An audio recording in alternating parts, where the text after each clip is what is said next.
Bonjour à Good morning, everybody. If you could please take a seat, and Ross McInnes could sit down, maybe we can start this round table. Hello, everybody. You're lots of people here. It's very nice to see. This is the annual rendezvous. We're talking about energy this morning with different important people. I think you know them already. Claire Vaison, who obviously is a member of the Cercle des Economistes, and also is Assistant General Director of Engie. We have Bernard Fontana next to you, who is President of EDF. I think it's the first time you've been here in Aix. You'll see what it's like.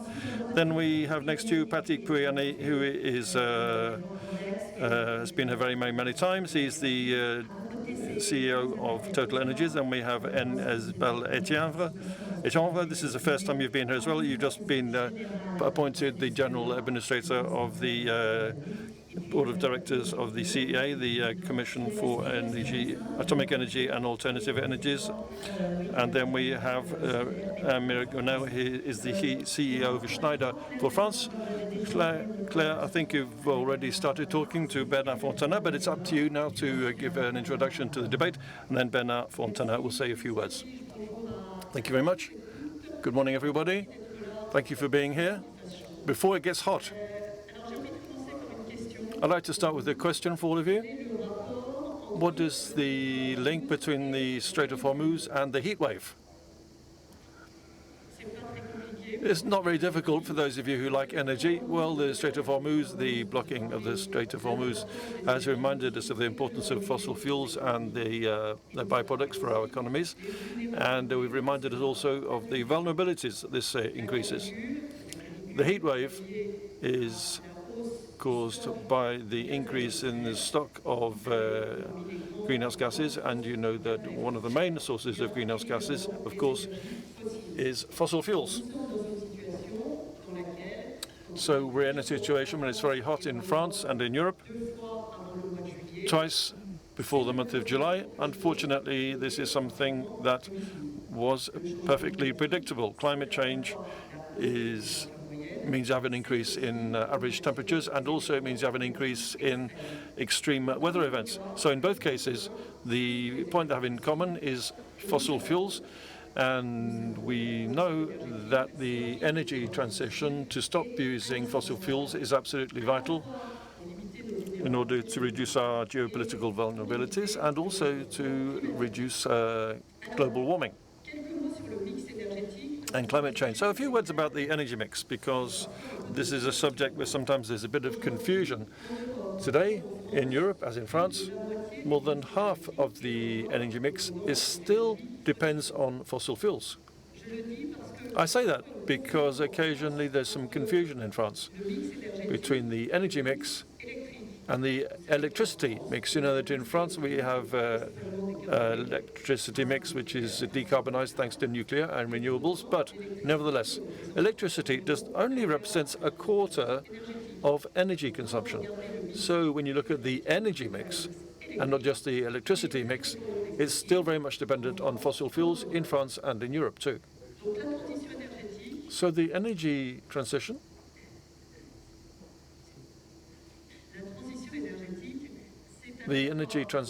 is both a transition that has to move towards greater energy efficiency and frugality and reduction in the energy use.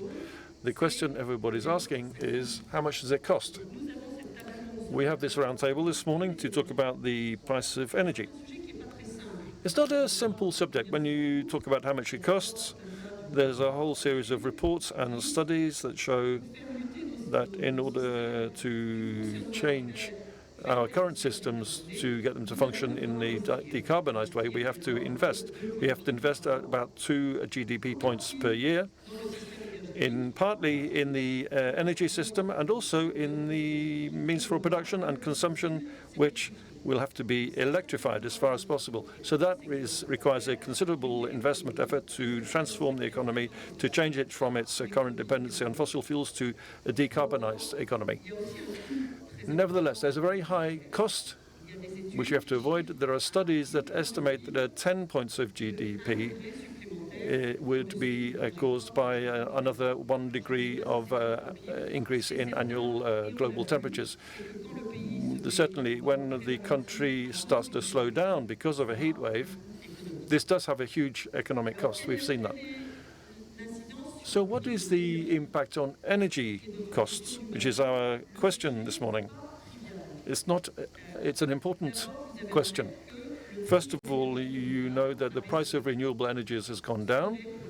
It's true for wind and for solar. The price of storage has also gone down. Nevertheless, we're in a system where we have to take into account the fact that renewable energies are intermittent. They require flexibility and storage capacity, and above and beyond the cost of energy, there's the question of the cost and the functioning of the whole system. We'll come back to that. Then when we talk about cost, we also talk about the cost of nuclear, and on that subject, there's a misunderstanding that needs to be cleared up. There's sometimes a slide towards the cost of historic nuclear and the cost of new nuclear. These are very different things. Historic nuclear has been amortized. New nuclear is under construction, and I'm sure we'll have some points to enlighten us about that. What can we say today about the cost of new nuclear? How do we organize that in relation to the renewable energies? And what is the best way of getting the most competitive decarbonized energy mix? 1 minute left, Edwige. Okay, I was going to conclude. I'm not forgetting, of course, the other energy sources. Of course, the energy transition is electrification of everything that can be electrified. But nevertheless, there will be other energies in the system that will remain, such as heat and renewable cooling and renewable gas. The aim of this panel is to lead to a better understanding of the cost of energy, also to answer the question about Europe. What is Europe for? Is it a relevant scale to work on? And the last point, is all of this going to help us move forward in terms of our sovereignty? I'm very impatient. I'm very much looking forward. I'm sure you are, Edwige, to hear from all of our panelists. Thank you. I'm very sorry, but it's part of my role to be the timekeeper and to remind you of the timings. Bernard Fontana, you are the president and CEO of EDF, of course. You are the right of the French team for electrification. We know there are big electrification programs underway and electrifications of use that were launched by President Macron and Sébastien Lecornu, the Prime Minister. The question we can ask, as Claire asked it, is nuclear energy, is it going to remain as low as, is the cost going to remain as low as possible, especially with new nuclear? Although we're not in a heat wave yet, are all the nuclear power plants working today?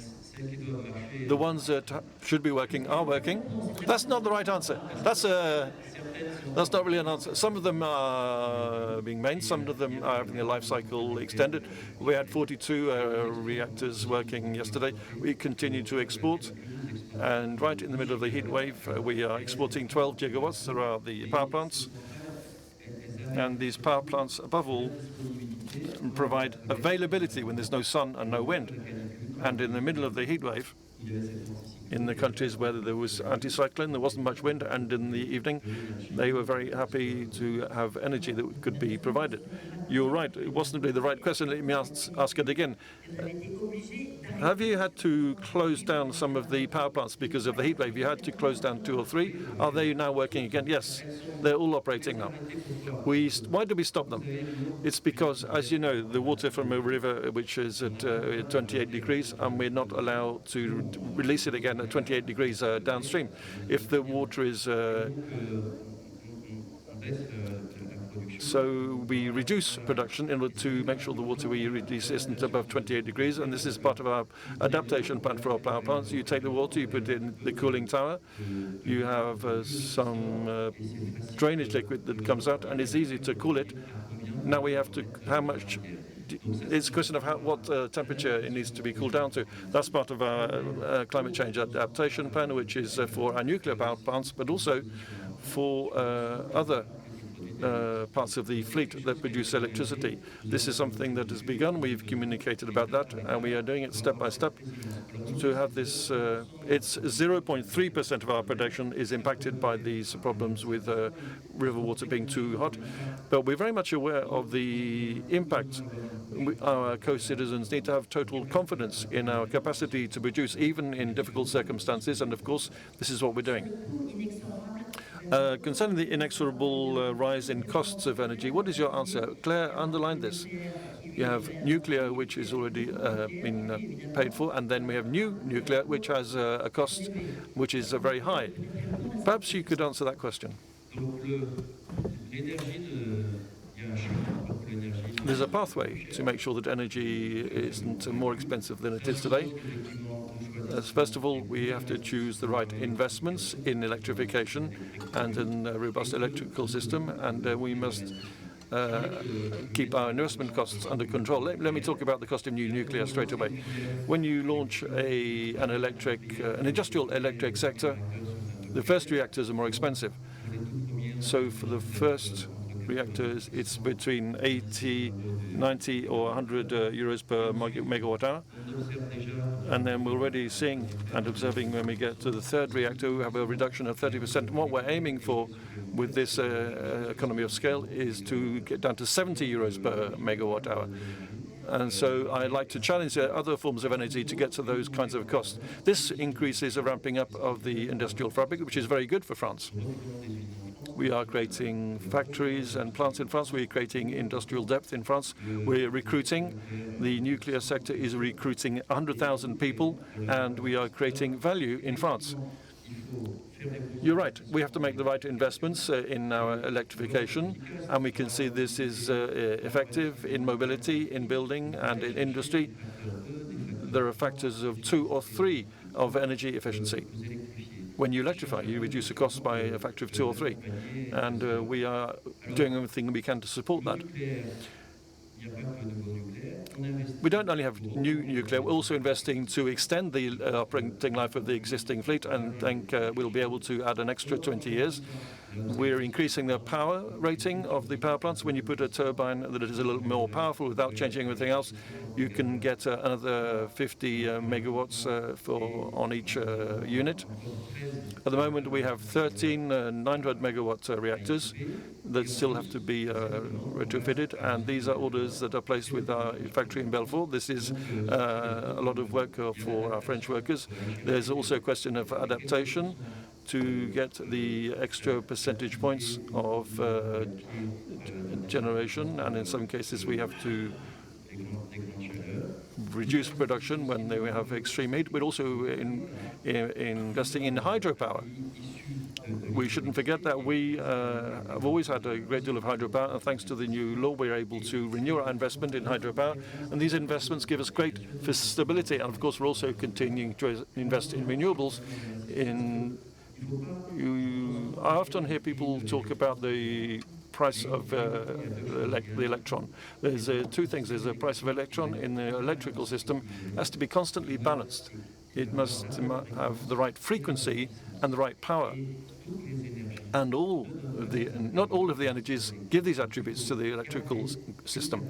So we have to maintain this capacity to control these elements. The laws of physics are important. We have to balance the supply and demand, frequency and power.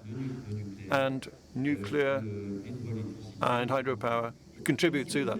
Thank you very much, Bernard Fontana. One last question. The question of the new EPRs, how much is that? What will be the bill for the first 6 and the 8 after that? We know it's 72.8 billion euros in 2020. We talk about 2020 so that people can have a landmark for that. Are you keeping to that? In 2026, you're keeping to that? In 2026, it'll still be 72 billion. Okay.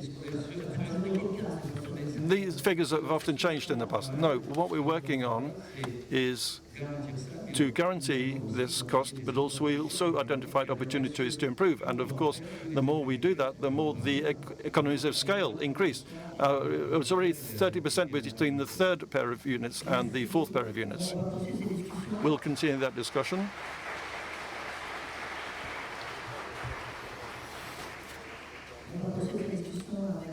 carry on the discussion now with somebody who's on the other side of the system, which is Patrick Bonnet, the CEO of Total Energies.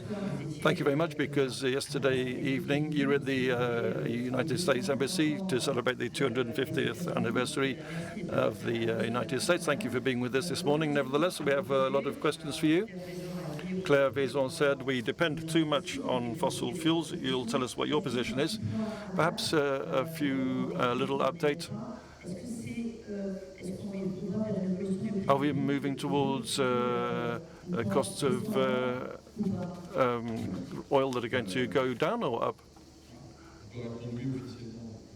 Is crude oil price going to go down or up? What do you think? I'm very pleased to be with you. I didn't want to miss this panel. It's just a shame that we've changed it from, we didn't have the Thursday, Friday, and wasn't here on Saturday. I'm saying that it's nice to be here on the Saturday and Sunday. So that's, the days of the week have changed. I liked it when we had to spend the whole weekend.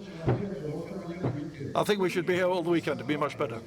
We like being next for the weekend. No, I didn't want to miss this panel, especially to talk about energy. So where are we? It's complicated. We talk about the consequences of a blockage, as we have in the Strait of Hormuz. It's quite spectacular at the moment. The Middle East producers have such a huge stock that they are unable to send their oil enough, and we have a problem getting tankers not into the Strait of Hormuz. Not all of the shippers are ready to take that risk, and so they are selling their crude oil at a very low price. On the other hand, what is not sold at a low price, because when the oil is taken from Arabia, it goes to refineries around the world. That takes about 30-40 days. There are a lack of oil products, a lack of petrol and diesel oil. I won't say there's a shortage, because as soon as I said anything, people get completely panicked. The stocks are quite low, and the price of petrol and diesel are still today at an equivalent $85 or $90 per barrel. When you do sum up, total up the prices seem to be going up, but refining margins are going up because of the products remains high. To regulate this situation, it will take about 3 or 4 months to come back to a more stable situation. At the moment, it's all a bit surprising, but I think we all know that the belligerents are not going to start fighting again. To come back to your question and what Claire was saying, I think we cannot have the framework like this by opposing different types of energy, saying nuclear is better than other types of energy. And then we have the question of the heat wave, which I like to dispute what was said, because we're supposed to be talking about economic science. Climate change is a worldwide phenomenon. It's not just because France is not going to have fossil fuels. Heat waves won't continue in this country. I think you have to look at realities. The reality of the planet is there are lots of countries that consume fossil fuels who are consuming more fossil fuel because there's more demand, whether we like it or not. It's not we in France who are going to decide what other countries are going to do. So we have to say to people, can't say to people, if we stop using fossil fuels, there will be no more heat waves. It won't make any difference. And also, to answer your question, we need all of the energies.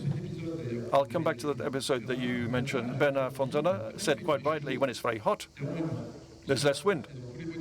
In all weather models, whether in Scotland or wherever, it's the same. When it's very hot, strangely, the photovoltaic panels lose their efficiency.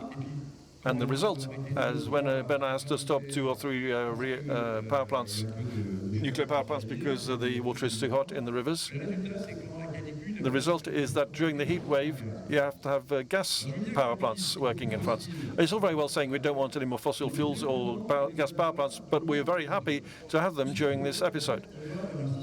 All this is to say that we're moving towards a more complex system. Yes, we need to invest in renewables. That's vital. They are there. And yes, we have to invest in batteries, as Bernard said, who's given us a lesson of electricity in terms of frequency, etc. What I can say, what I observe is that all of the intermittent energies that are intrinsically less expensive, they have to be integrated into a system which will be more complex and will be more expensive. And so the answer to your question is quite simple. In fact, in the cost of energy, why is the cost of energy going up? Because we include the cost of CO2. for decades. During the 20th century, the world economy was functioning collectively. We founded globalization without internalizing the cost of CO2. We emitted greenhouse gases for decades. We didn't pay for that. So what's happening now? We realize that if we want to fight effectively against climate change, we have to internalize the cost of CO2. It's not me who's going to give an economics lesson to you. I think you all understand that. And in Europe, CO2 is being given a price. It's 80 or 80 euros, 100 euros per ton. We know it's going to go up. This 100 euros per ton we integrate into the cost of energy means that inexorably the cost of energy will increase. And the difference today between Europe and the rest of the world, when you talk about competitiveness and sovereignty, is that we are the only one to have a real CO2 price. And the other countries in the world, including the United States, apart from California perhaps, and also China, because they have a CO2 price which was 10 euros per ton at the moment. In fact, Europe is in advance in terms of this internalization of CO2 into its energy prices. And so maybe we're too far ahead. As an investor in renewable energies, I know perfectly well that I think it's very good to have a CO2 price, but the problem is there's going to be an inexorable rise in energy prices because we've internalized the cost of CO2. And the question for us in France and in Europe is, do we accept that we are going to be in advance of others?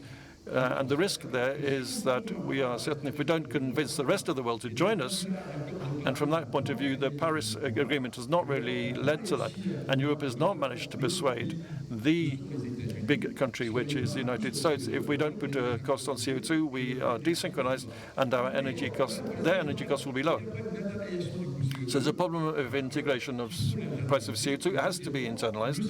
And secondly, the energy system that we are building is fundamentally more complex than a system that was quite simple, with fairly efficient energies which were harmful from the point of view of climate change, such as oil, etc. So this transition has a cost. And what strikes me, we have this crisis in the Strait of Hormuz. All of a sudden, Total Energy has become the French oil company. I was very happy to hear lots of people saying we're very happy and proud to have a French oil company providing secure supply to our country. Well, that's interesting. If I was to listen to all the ideologists, what the energy ideologists, they were saying you have to stop producing oil. Even some judges are saying that, and that's very serious. They're saying you have to stop producing oil, and what do we do then? And we have to go, then how are you going to get your oil and gas from the Strait of Hormuz? Are you going to import them from the Anglo-Saxon oil companies? That's what happened in 1914 to 1918. That's why Total Energy was created at that time. I think we have a social responsibility for many decades ahead of us. And at the same time, the transition has to be done, as we are doing it here, by investing in renewable energy. Thank you very much, Patrick Poyanet.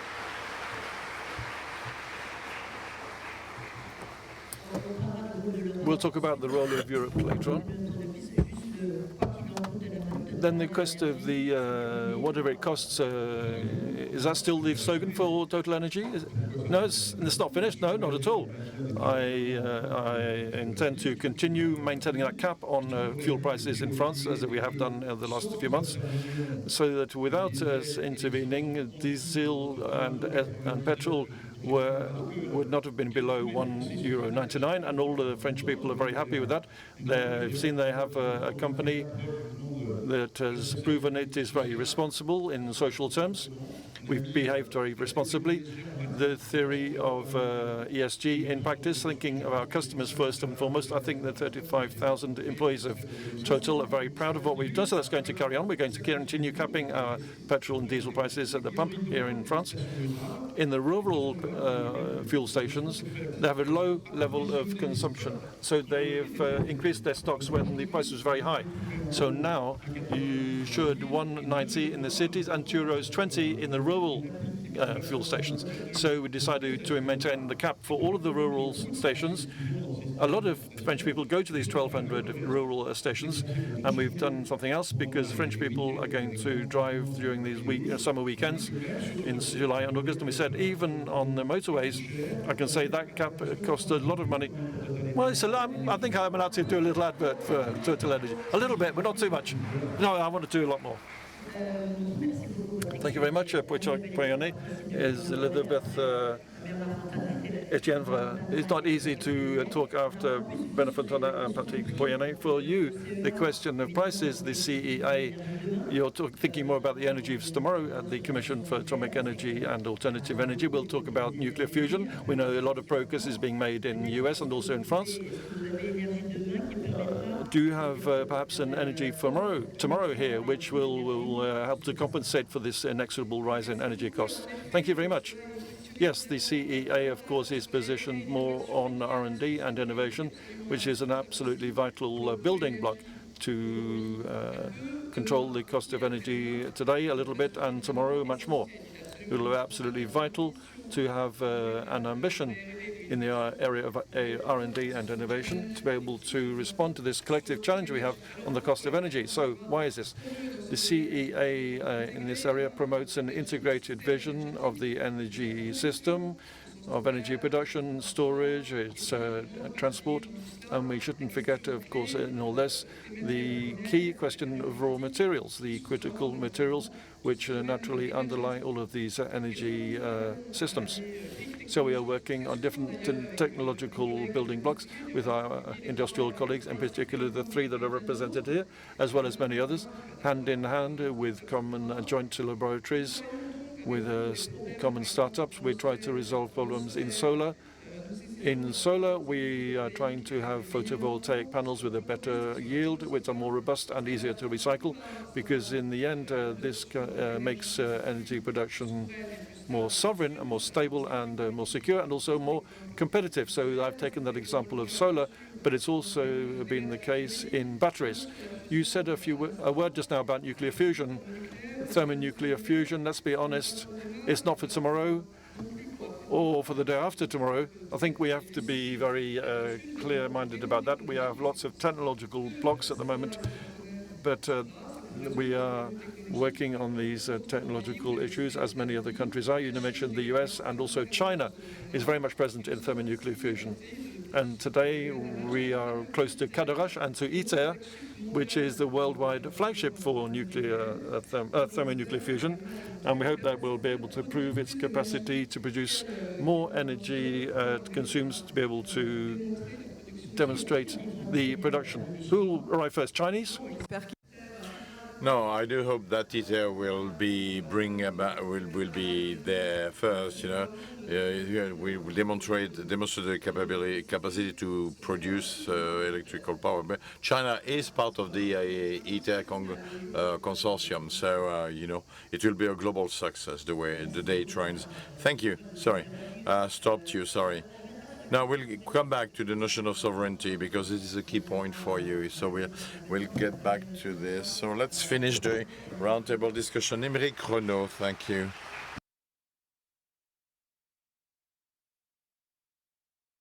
So you're industrialist, but you're the manager of Schneider Electric in France. I mean, you do work on, you're leader in electrical equipment and devices. Now, is Schneider strategy based on the evolution of the cost of energy and the unavoidable increase of the cost of energy? Well, first, when we talk about energy, we think about the cost of energy. The cost of for a company, it's a consequence, and what the industrialist is looking for is to be able to have a control of our energy system, which faces geopolitical tensions and price tensions. So the first question we ask ourselves is that the energy we will not consume, what we not consume is what doesn't cost us much money, and how can we better control this energy that has been produced. The main challenges for us, and there is no energy ideology there. Well, we want an economic and operational results. Energy must be available, stable, well distributed. And for those, can be also decarbonated. So energy, when we look at such criteria, electricity, in France, we're fortunate enough to have an energy which is decarbonated, well distributed by RTI, Enedis, and in the country, and in terms of control, meets all the major challenges. So this is where there are gains and possibility for savings. So in the control of the energy, we look at electrical efficiency, and we see also absurdity in the way we consume energies in buildings, in industrial companies. A lot of technology are mature now and which are not deployed or have not been scaled up. Half of the motors do not have speed control, and speed control is 20 to 30% savings, and half of them are not equipped with that. So when we look at the control of energy as such, and especially with the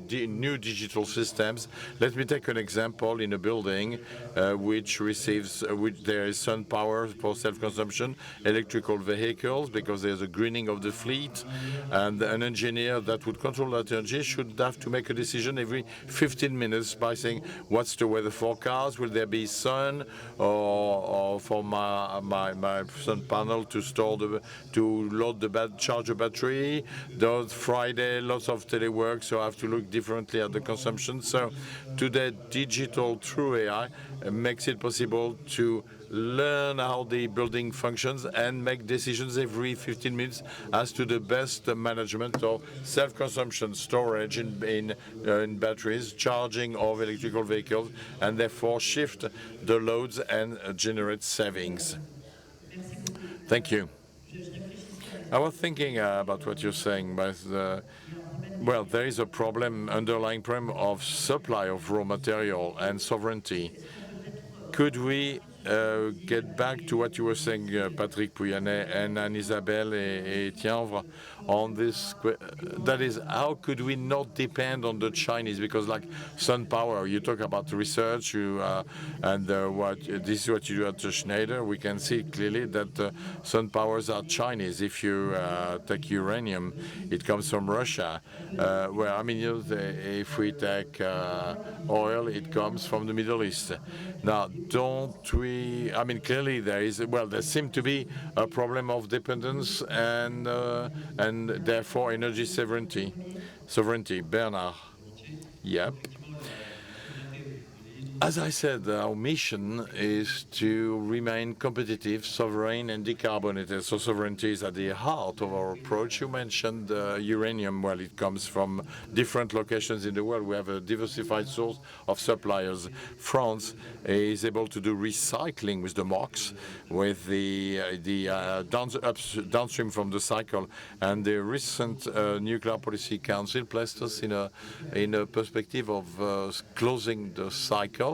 With the technology of fast reactors, we can actually revalorize the energy in the old fuels, and therefore in those fuels there is more than 1,000 years of reserve. So this is opening a new perspective, and France, historically speaking, is one of the world leaders in such technologies. And we work with the CEA, Orano, EDF from Atom to make headways. Now, otherwise, sovereignty, of course, it's clear. We pay attention. We pay attention to the ownership of technology and to create industrial depth defense. And they are the BITD. We call it the BITNC, the industrial and technological civil nuclear base, which overlaps with the BITD. So to ensure that we have full control over our systems. Sometimes we have crossed dependencies that we manage. Let me give you an example because I like it.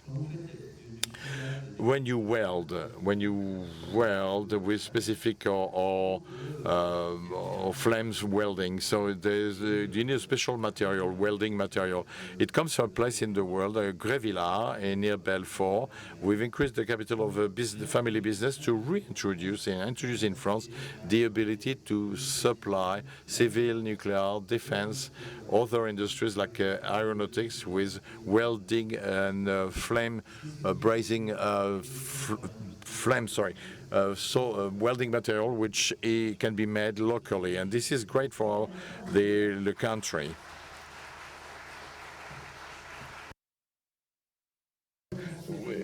Now we have to reconstitute the nuclear domain and skills and competence. Well, maybe you will need skills and Chinese technology. We know that in nuclear it was different. It was the opposite. You brought the technologies there, but now maybe the Chinese will help us to redo this nuclear domain. Well, I was in China 3 weeks ago, and my Chinese friend took me to a visit to Company 23. Where the pipes, all the pipes, that was created by the Framatome for the construction of the power plant of Lingao, nuclear power plant of Lingao. What can you teach us? Well, they said, we do what you taught us. And we said, could you remind us? And they do it and they enjoy doing it. So they showed me support. You got a piece A, a welding, a piece B. Well, so when you don't anticipate, you will subcontract A to one company, B to another company. You put 2 years together, and you build this in a very complicated way. In 1 week we do it, and therefore we were able to take a photo. So what they provide us as support is about the methodology, and they do it with they're having but it doesn't create a dependency. But we can see clearly that what is at stake is available, and we have to go and grab it.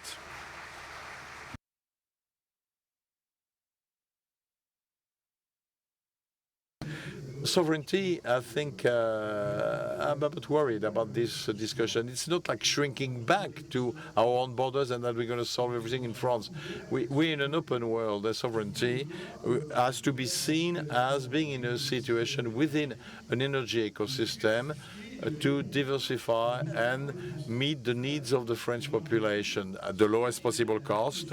And the true notion, you don't want to be hyper dependent to Russian gas. That was a mistake. Hyper dependence to Chinese sun power is a mistake, because sometimes they increase the price and we can't do anything. So don't think we are going to reshore or re-internalize everything in our country. That would be a mistake. And to do this, in fact, we are very fortunate, because our predecessors, created an energy industry which is quite significant. In this country, you got some of the best companies in the world: EDF in nuclear, ENGIE in gas, Total Energy in oil. The key assets. Schneider is one of the major companies in electrical equipment, and CA as a research center. This was created in the 60s, 70s. Who had a vision of sovereignty. So in the current French debate, which is kind of annoying me, we seem to be attacking one another. No. I mean, tax, inquisitor. Yeah, the purpose is to impoverish French companies because and take money from the pocket of the French entrepreneurs. The battle is not in France; it's outside of France. It's in the world, and we need our strengths to be able to provide the energy as the most affordable price. That's the discussion. Then we need to diversify in terms of sun panel. Yeah, we've developed an Indian domain in addition to China, and we supply about 30% of our sun powers are from India. We can do like the US did. The US said there will be a tariff at the entry of sun power from China. In Europe, where we wanted to have a sun power panel, we didn't think that there would be the tax, because it's a cost for the clients. Well, thank God, Total Energy does not depend only on the Strait of Hormuz. It's only 20% actually. It so happened that we built a global giant of hydrocarbons without having any oil in France. So the major, the largest country in our portfolio is Brazil, supplying oil. That's why I'm bringing oil into French refinery. Then there is Africa. So listen, if we look at natural liquefied gas, we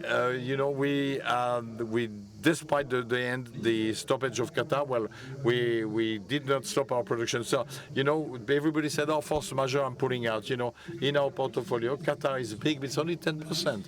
So we were able to keep keep supplying our clients in Asia and Europe by getting natural liquefied gas from other refineries outside of the Gulf. That's why we're growing in Mozambique. There are huge resources to diversify. So the key point is there, to diversify. And honestly, when it comes to energy sovereignty, France is very lucky, very fortunate. So let's stop do French bashing, or and the French team should work. And I expect support, not political discussions, to know if we have to impose more taxes, but how can you reinforce us to have a more competitive energy?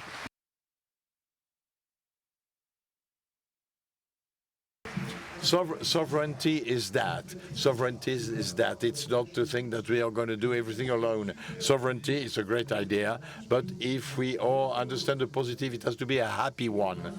And you talk under the control of Jean-Pierre Camadieu, who is the president of ENGIE. So the French team is almost complete here this morning. Sorry, you missed the Prime Minister, Mr. Lecornu. He was quite positive about the companies, here. Well, I'm waiting for the law on finance. I'm like St. Thomas. I want to see. Sovereignty, you, Isabel. Now, this is at the heart of the strategy. This is why you do exist. Yes. 80 years ago, when de Gaulle created the CEA, it was to meet a challenge of sovereignty and autonomy, especially when it comes to nuclear control. The 80 years, it's the good age of EDF, which is not by chance. The need for sovereignty and the anchoring in this topic has always been a part of our concerns. It was less pregnant in a lighter period. It is the case today again. So this is part of our DNA. Let me come back to the nuclear, because Bernard talked about that. A couple of additional points. In France, we're very fortunate. We have the French nuclear power team, if I could say, even it's wider, which is quite unique in the world.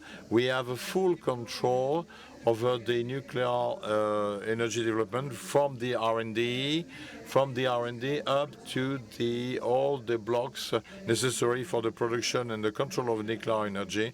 We produce the fuel, the reactors, reprocessing, and EDF or ANO, Framatome, to mention only a few. This is unique in the world.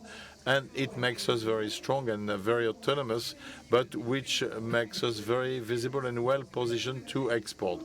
So we are not shrinking into our boundaries, but it gives us autonomy and increases our global prestige. Now, to reinforce this sovereignty, Bernard said a word, we'll get back to the cycle closing system that will make us more autonomous with the fuel.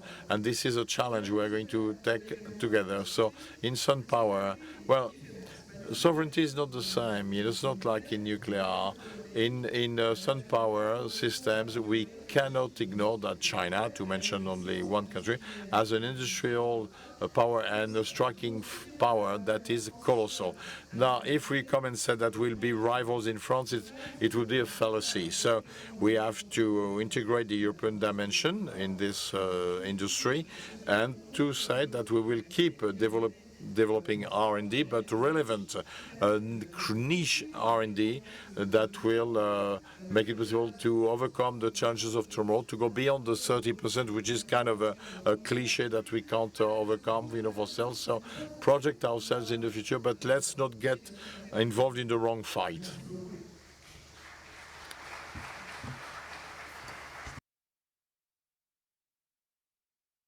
I will step aside. We do have a lot of students here, and Isabelle Etienne and Elisabeth, you come from Normal Sup, you're a doctor in physics. Very few engineer women. What can you tell these young people to go into nuclear engineering research? What should you tell them? Well, these technical businesses in energy are amazing. One, because you have to overcome major challenges, which makes sense. Second, there is a lot of creativity. You're going to have fun. You're going to have fun. A lot of challenges ahead, and therefore we need your ideas and your talent to make progress. Third, it is open to the world, and therefore you will meet with talents from all over the world, and become a better person, a richer person. Thank you.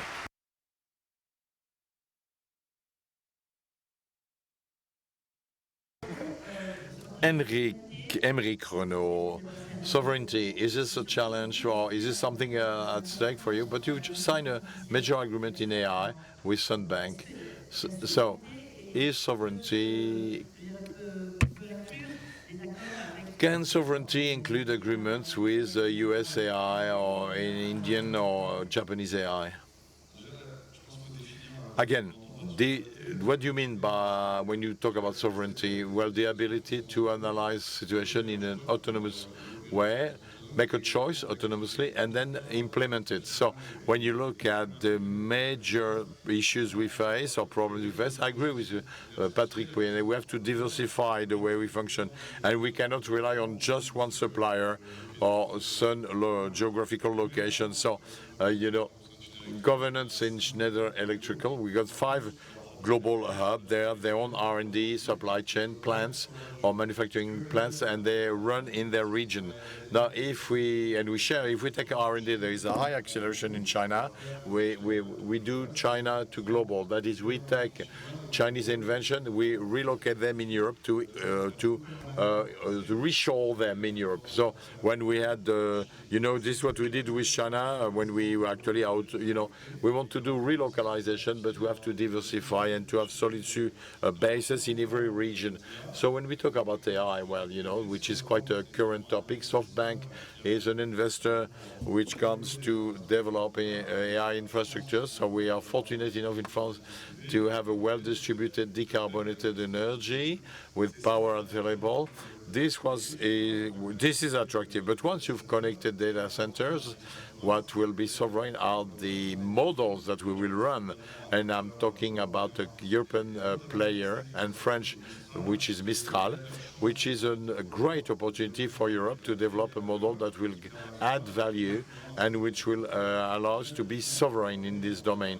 Today, when you look at operating accounts, we get headcounts, purchasing power. Another variable tomorrow will be tokens.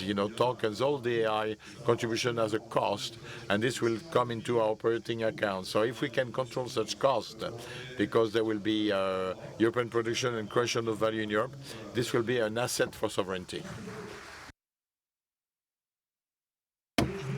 I'd like to react to China. I did the same thing as Bernard. I spent a week in China to see what goes on there. What's very impressive there is the ability of the capability of execution, and this refers us. I try to understand how they can build 1 reactor per month, amazing new plants in 2 years. There is a true difference between the two ecosystems. That is regulation and permitting. In China, when they want to build a new plant, 2 years it's done. The zone is cleared and we move on. It's the ability of execution which is quite amazing and which gives us ideas. Now, I do believe that just as Bernard brought their technology and they have to copy paste and they have to come back, but we have to tell them to come, but under our conditions. I'm not scared of the Chinese. We're not going to stop them with a Maginot Line. They will come in without bringing anything. If you want to do a joint venture in China, I was told, 51-49, bring my technology, share it, and let's move on. Now, we Europeans, we have to do exactly that. We need them, otherwise we're going to be late. So let's get in a key position. We frame this to have joint ventures, 51-49, and say the same thing, because what's not good right now is to see that they try to come in by the right and the left and below. There are weak players who would say, okay, I open my doors, and at the end, yeah, they will have invaded the system. So I think this is a question of self-confidence. In China, what struck me was the confidence of the system in itself. For AI, there is no discussion. You know, AI is a strength. They don't not scared of AI. In France, we take all the topic. We don't trust it. We take topics more on the risk side than the optimism. Back to Churchill, an optimist is someone you see in every problem an opportunity. This is what we need to do. So China, don't be scared. Don't be like don't shrink in our cave. Let's say, listen, you're going to do things partnership, and I go for it. 51-49 Europe. Otherwise, you're not coming. And this is what we need to do. And they will accept it because they understood our discussion. And I've seen several companies which were trying to transform Total Energy in a Trojan horse for the European market. So, you know, we are going to see the review the conditions because they see what's going on.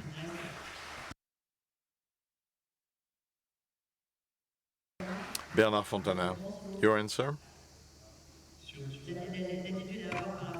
What should we do? The attitude towards China and sovereignty.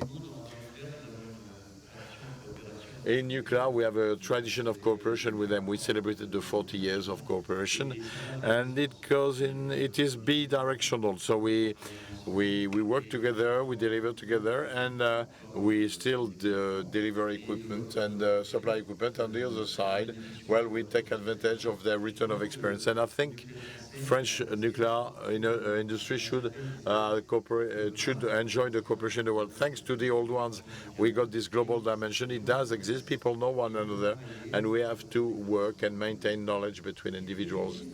Just one point. I'd like to come back to the to AI because at EDF, you know, the AI change a lot of things? Maybe we could imagine the construction of EPRs.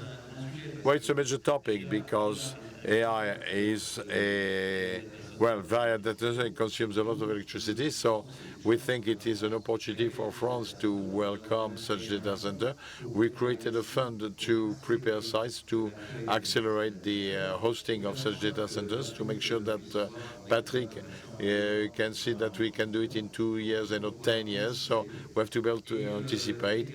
And moreover, it went our virtual circles because AI helps us to be more efficient.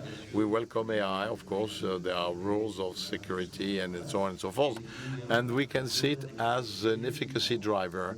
And especially with Mistral, we work on how to integrate such technologies to further improve our ability to build reactors. AI will be a source of acceleration of processes. We should, the discussion, it's not a problem of cost, it's a problem of to being more efficient. What I see to that in our domain, when we want to design sun power centers, we can test 20 different configurations with machines where the human had to do 20 times the thing. So we go much faster and can optimize the equipment we implement. And then, you know, but of course, after that, they have to be less expensive. So AI is a great, you know, we have to be positive. It will increase, it will enhance human being. We'll be able to do more, you know. Well, you know, I'm glad that, you know, it's like the 5 years it was hydrogen, not AI. Then, so these are new technologies that are born, you know. So we're still at the no, we got AI everywhere in Total Energy. No, actually, a company like Mistral, we work with Mistral. It's great because, you know, we solve my problem of sovereignty, and I don't give all my data to Anglo-Saxons or to allies who could become actually competitors. So I think it's a good thing, but we have to multiply the European initiatives in AI. Thank you. I think we're getting to the end of the roundtable, unfortunately. So, shame. It's only the beginning. So, especially with you. One last word. Sorry. But, you know, I want to Jean-Hervé. Yeah, we need more time for the roundtable, Jean-Hervé.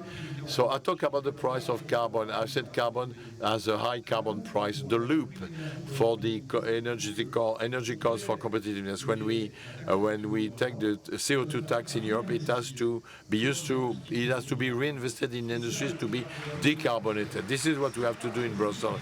It's not lower the price of CO2. That would be a mistake. We need to have a price of CO2, but the CO2 money has to be reinvested and given back to the industrialists and to the individuals to do decarbonation and invest in clean industry. And then we will solve the problem of competitiveness. If I take money from the carbon emitters and allow you to lower your emissions, this is where competitiveness is back. And we have to do this in Brussels. Bernard, briefly, very briefly. That was mentioned. We need a path, and we have a path for competitiveness. We have to look at the end-to-end cost of the system, and this is something that is highly powerful. Second, we need to integrate the laws of physics. You can have a decree to say that an apple will not fall from the tree, but Newton will prove the opposite. So, in electricity, there are the laws of physics. The system should be balanced, and we have to respect frequencies and power. Otherwise, you got, the source from the south. So clearly, we need to integrate and understand that there is a value in the system services, and then we can have a robust system. Thank you very much, Claire. Okay, sorry. Okay. Time's over. So. Comments to be made, but okay, everything converges on the fact that we need to diversify mix, to pay attention to cost and overall cost. And when it comes to sovereignty, total sovereignty does not exist. We are not in a fortress. We don't want to become a fortress. Let's find smart means to work together, including with the Chinese conditionalities and so on and so forth, to create activity and jobs in Europe. Thank you. Merci à vous. Bonne journée, bonne canicule.